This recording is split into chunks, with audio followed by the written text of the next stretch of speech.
as you can tell by now, or maybe not, it's only been 6 seconds, you are listening to the very distinctive voice of Isaac Brock, who is the lead singer of the band Modest Mouse, and I am here to review their album, Good News for People Who Love Bad News. God damn it with the light, Jesus Christ.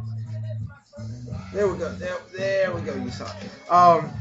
Anyway, I've gone on all the Modest Mouse forums and message boards, and I have to say, fans, not of Modest Mouse, but cult bands or music fans or fans of indie bands can be really fucking annoying sometimes. I have to say, people, they're like, oh man, if you discovered Modest Mouse on this album or on We Were Dead Before the Ship Even Sank, you suck because you didn't discover them when they were underground.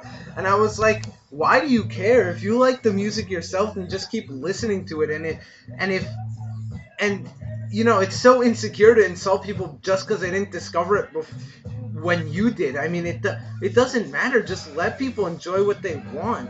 Sure, people can be ignorant when they haven't known their whole career, but you should be happy that one of your favorite bands is earning more money because they have more supporters, therefore more people that will go to their concerts and more people that will buy their albums. Now that little rant is over, I'm here to review this actual album. Good news for people who love bad news. And I have to say, I have almost zero complaints about this. Almost none. It's a big stylistic change for Modest Mouse. And, you know, people are like, man, now that he's on a big record, Isaac Brock, like, sold out and stuff. No, I read a biography about Modest Mouse, and I have to say, just by reading that, Isaac Brock could not care less what the record industry wants. He's going to do what he wants. He legitimately just wanted to make a collection of shorter songs because he had mostly done long songs with a lot of tempo changes. And that's fine. That's fine. Accept it, people. Accept it! Anyway, this has epics on here. Ocean Breeze, Salty, Float On, the song you're listening to now, Bury Me With It, everything. I mean, here, let me get the track listing. I have to say, The World at Large here, and by the way, I love the horn intro.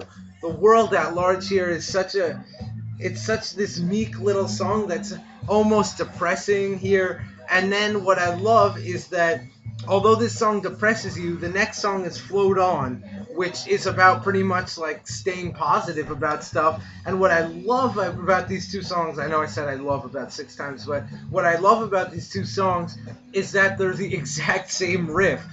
Isaac Brock said it himself in the biography that they wrote The World at Large, and one time they were just kind of horsing around and they said, you know, let's play a dancier version of this, and out of that came Float On, which to date has been the most epic Modest Mouse track ever. I mean, it's so hard to get that hook out of your head. Alright, already will I'll float on. Yeah, get that out of your head after listening to that song. You won't be able to. Ocean Breeze Salty is very different. It's very low-key and very excellent. And watch the video to it, by the way. Now, here's where it gets really interesting, because what I just said is common knowledge. A lot of people love those songs. Then we get to track 5, Dig Your Grave. And what I love about this track is that it's as hard rock and as punk as Modest Mouse have ever gone. You were just listening to it, and there's just these cacophonies of Isaac Brock kind of screaming in there with the guitar chords all going wild. Oh, I'm sorry, that was Bury Me With It. Dig Your Grave is the introduction to it, which is played on a ukulele. It just shows how diverse this album is. I love it. We have Dancehall, which is almost a dancehall song. I mean, it's a clubby song for Modest Mouse. I mean, very repetitive chorus that makes you want to get up, dance, move around.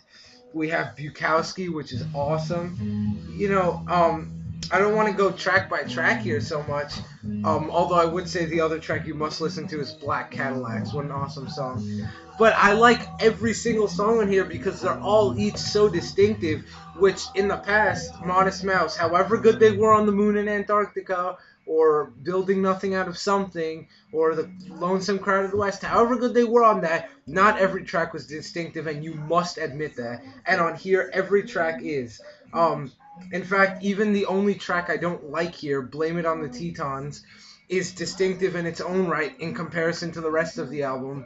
But the reason I don't like it is because it's a very tired topic by Isaac Brock here.